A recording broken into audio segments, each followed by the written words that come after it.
It's going to be a tough day in Grand Forks as the community says goodbye to slain officer Cody Holte, who died last week in the line of duty. The Valley Today's Abby Furchner is live from Grand Forks this morning from where the funeral will be taking place this afternoon. Good morning, Abby.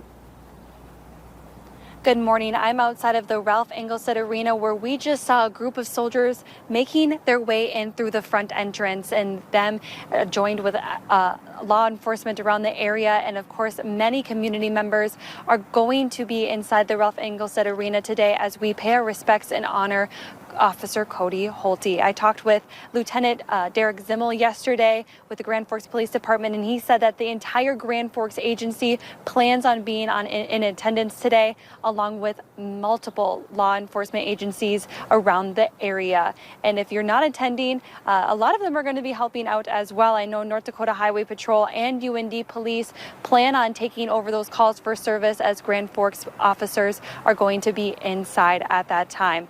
Now, I know too that both the public is allowed to join both the visitation and the funeral. The visitation begins at 10 a.m. today, with the funeral beginning at 1 p.m. this afternoon, followed by the procession between 3 and 3:30 this afternoon. And Lieutenant Zimmel wants to remind the community to expect traffic delays and to please respect them at this time. But I wanted to read a powerful statement from Holte's family that they released over the weekend. It said, "We'd like to thank the community for the overwhelming outpouring of support. The messages, well wishes, and prayer for Cody and our family are a source of comfort in this time of sadness and grief. Cody was an incredible husband, father, son, brother, uncle, police officer, and soldier. The list could go on and on. The impact he had on his family, friends, and colleagues was immense, and he will be missed dearly."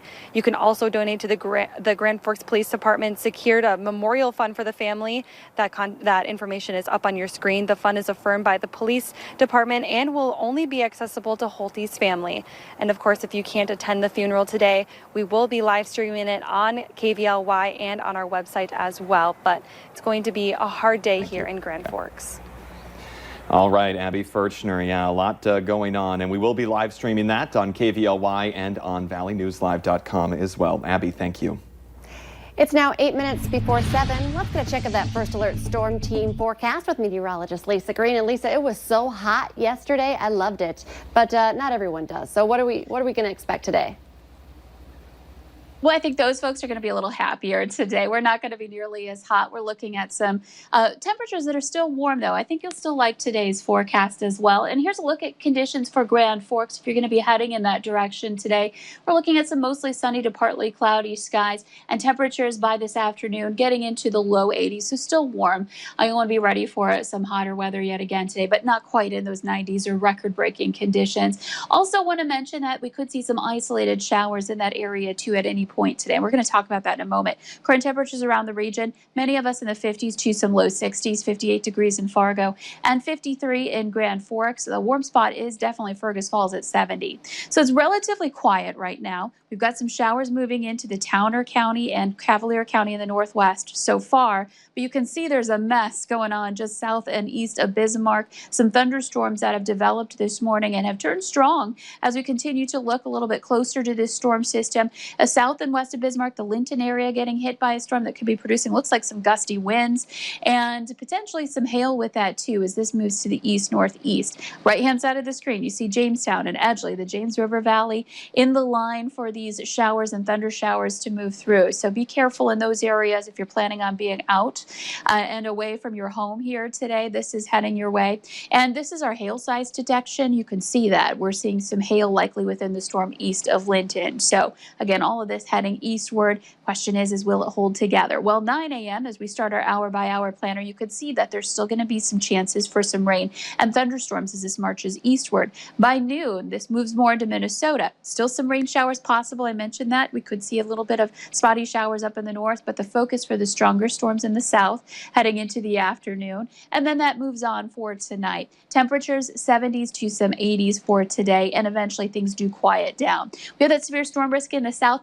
a marginal risk, which is on the low end, but still something to be aware of for your plans today. Rest of the week looks pretty quiet for the work week coming up. Let's check in now with Devin Fry for the Valley Today's Traffic on the Move.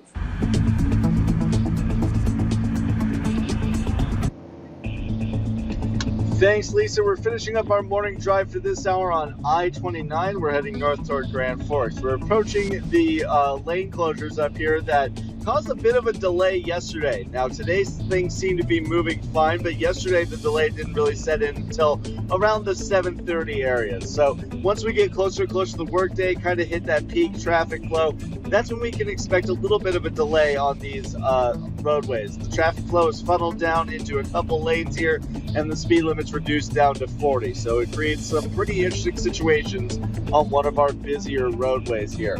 Now, we all know about the lane closures on South Fargo to watch out for, the spots where they're fixing the upheaved concrete, but another area to watch out for is up in North Fargo. Now, that is on, I cannot remember right now, but just beware for construction zones around the FM area. You can find all of the information there on fargostreets.com. We can see the traffic flow starting to build up here on I-29. What day is today? It is Taco Tuesday, so Ole the day at Taco John's. For your traffic on the move, I'm Devin Fry. New this morning, police are looking for the person who stole a car and crashed it in North Fargo. The North Dakota Highway Patrol says whoever it was hit a cable median barrier on I-29 near 19th Avenue just before 1 a.m., then took off on foot from the crash. Troopers say it doesn't appear the driver was hurt, but police couldn't find them when they searched the area. The owner of the vehicle had reported it stolen earlier in the night in Fargo. We have a heads up for you this morning about some trouble spots on the road because of yesterday's hot temps. Fargo City crews stopped what they were doing yesterday to take care of that. Some roads buckling, like this one along 45th Street at 23rd Avenue South. They're also taking after similar problems at 13th Avenue and 13.5 Street South and 32nd Avenue and 44th Street South. The city expects repairs will be completed by Thursday morning. Moorhead's new underpass isn't going to make this year's deadline to open. Instead, you'll have to wait to make that drive next summer. The city says the project is 70% complete right now, and completion is being pushed back because of some issues that have come up during construction. Minneapolis police are asking people to look for dangerous items that may have been left behind by the rioters over this past week. The department says people all across the city have reported finding propane tanks and bottles filled with gasoline and other substances. Police say there are no credible threats against private homes. They just want homeowners to do safety checks. Since the beginning of the COVID-19 pandemic, the YWCA says domestic calls have risen in the valley. But shelters that help provide resources to those in need are seeing a concerning disconnect. The YWCA says many people who do often ask for help have not been arriving for intake.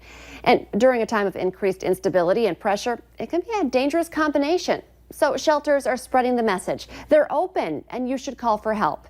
The YWCA is also partnering with others in the community to offer food to those in need. There's new information this morning on the oil tanker that drove into a large group of protesters on a Minneapolis highway. The state public safety commissioner now says this driver did not go around barricades and there is no evidence that he was deliberately targeting the protesters. Traffic cams show the driver of the tanker truck was already on the freeway before those roadblocks went up. Details are few on what led up to the shooting death of 2 airmen from the Grand Forks Air Force Base. It happened early yesterday morning inside a dormitory where no weapons are allowed. But officials are not saying how the gun got there or comment on the relationship between the 2 airmen. This makes the 5th case of deadly shootings on the base in the last 10 years. Now, this story coming up right here, it's one that's going to make you smile. Probably the cutest video that you might see all day. Moorhead firefighters rescuing 7 ducklings. They had been waddling along with their mama when they fell through a sewer grate along Main Avenue. A driver spotted mama, realized what was going on, and called for help. A Moorhead firefighter actually went down into the drain and played duck sounds to lure the ducklings over. I think that's what it sounded like. And it worked. Firefighters to the rescue. I love that story, but let's get the answer now to our question of the morning on Facebook. That question, 32% of pets have chewed and or eaten this household item. The answer? Toilet paper. That's no good because it's in demand. I was about days. to say, hopefully they didn't do that 3 weeks ago. No good there.